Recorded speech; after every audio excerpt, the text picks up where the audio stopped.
मदीना सल्लल्लाहु ताला अलैहि वसल्लम जो फरमाने आली शान है जो मुते 10 भेरा दुरूद पाक पढ़ियो अल्लाह तबारक व तआला उन ते 100 रहमतू नाज़िल फरमाए थो। सल्लु अलल हबीब सल्लल्लाहु ताला अला मुहम्मद सल्लल्लाहु ताला अलैहि वसल्लम।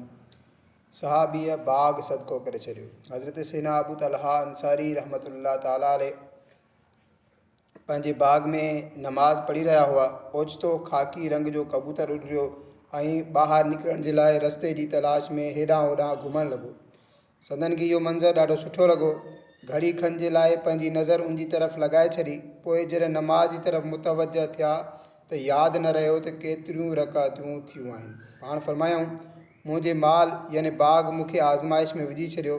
जॾहिं रसूलुल्लाह सल्लल्लाहु अलैहि वसल्लम जी बारगाह में हाज़िर थिया ऐं वाक़ियो बयानु करण खां पोइ अर्ज़ु कयो या रसूलुल्लाह सल्लल्लाहु ताला अलैहि वसल्लम हाणे इहो बाग सदको आहे, जिते चाहियो उते ख़र्च फरमायो। हिकु ताबई बुज़ुर्ग रहमतुल्लाह ताला अलैहि पंहिंजे खजीअ जे बाग में नमाज़ अदा करे रहिया हुआ। खजूर जो वणु मेवनि जी घणाई जे करे झुकियल हो।